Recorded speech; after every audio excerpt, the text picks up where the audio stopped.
Morning guys, welcome back to my video log, and today I'm going to give you guys a bit of a day in the life of JPS and run you through what a typical day looks like for a personal trainer and me specifically.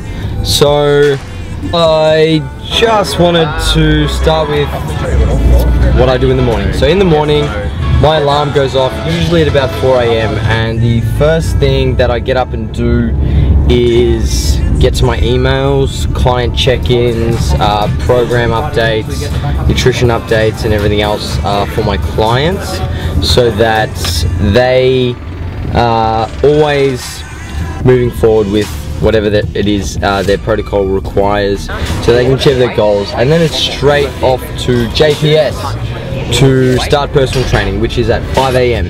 And at 5 AM I start working with my clients and athletes, and I usually do this for about 5 hours through till 10 AM, and then it's time for me to train, and I will typically get some content done, back to more emails, as well as a few other projects that I have going on. Then I have a quick bite to eat, and it's straight through to 4 o'clock. So 4 o'clock, I'm right back into my routine of PT, working with clients and my athletes all the way through to 8 PM. And this is what a typical day looks like for me. The split shift isn't easy, it is tough. It's quite taxing over time, which is why you need to prioritize balance and doing other things outside of the job of personal training, to make sure that we have that balance in our life, so that we can sustain this long term. And today I'm going into JPS Airport West. We're gonna run through some sessions with my beautiful clients, and then we're gonna go do some training at our Port Melbourne studio. So guys, I hope you enjoy this episode of the video log with JPS. Enjoy.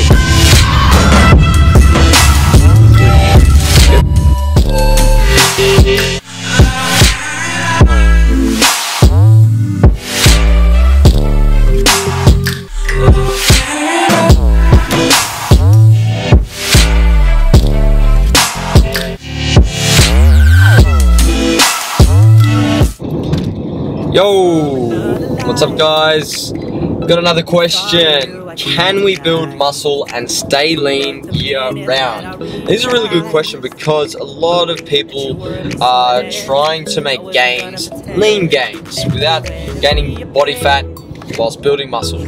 So the first thing we need to talk about when looking to build muscle is understand the physiology of muscle growth. So obviously we need the stimulus from training, and then we need the proper nutrition protocols to augment muscle growth and further the positive protein balance over time. That's how we synthesize muscle tissue. That's how we get big. Okay, we got to train properly, and then we got to eat food, and more specifically protein. So that begs the question of what causes fat gain. So when we eat in a positive energy balance, so if you're eating more calories every day than your body burns, you're going to gain weight. Now, where that weight is gained, either muscle or fat, the two types of tissue that nutrients are primarily delivered to, which is otherwise known as nutrient partitioning, is going to be dependent on a number of things. And if you are leaner, there's a chance that you're going to have a higher insulin sensitivity, so that means your muscle cells are going to be more receptive to the increased calories that you're consuming, which means that you're probably going to gain more muscle than fat, which is why lean gains has been a favorable approach of late.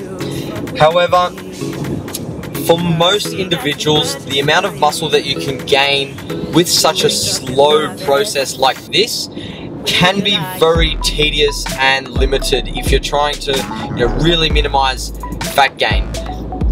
To build muscle, it's inherent that you're going to gain a little bit of body fat, and you need to accept this.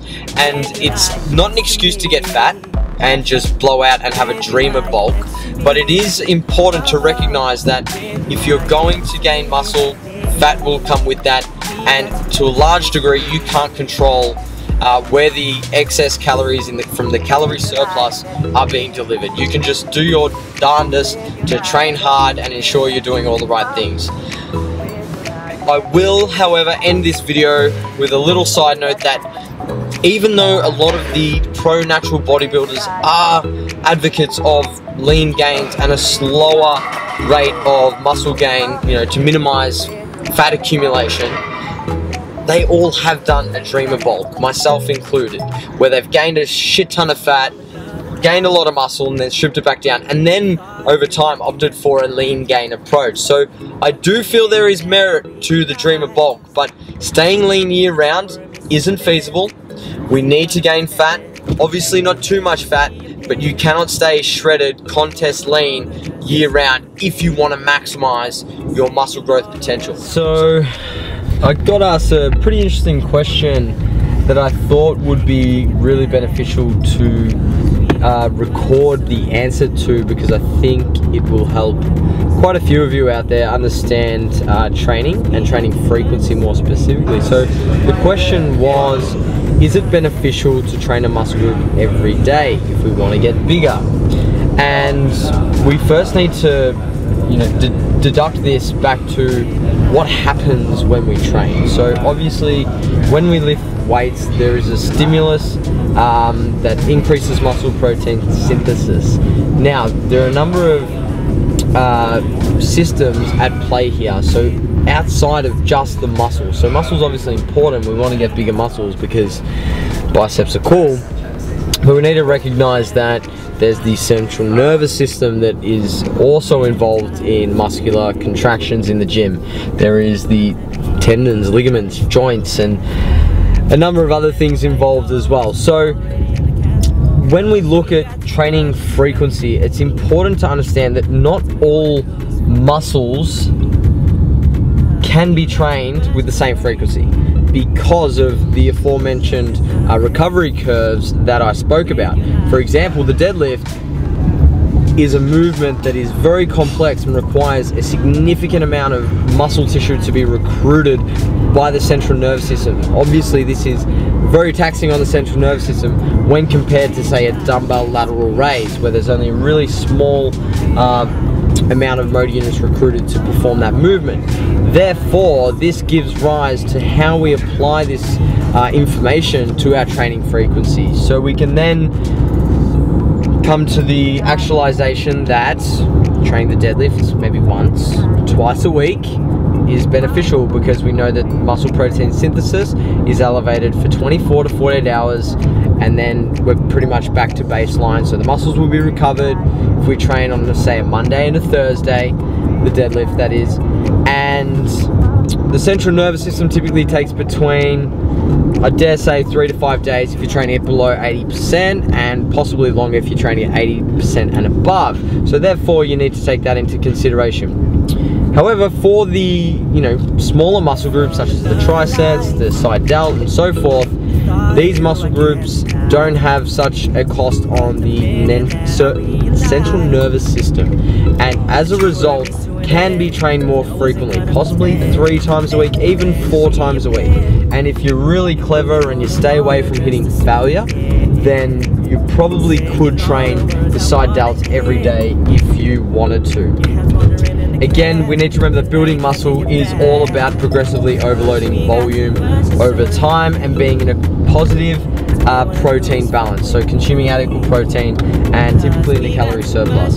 So guys, I hope that answered your question as to can you train a muscle group every day to build muscle.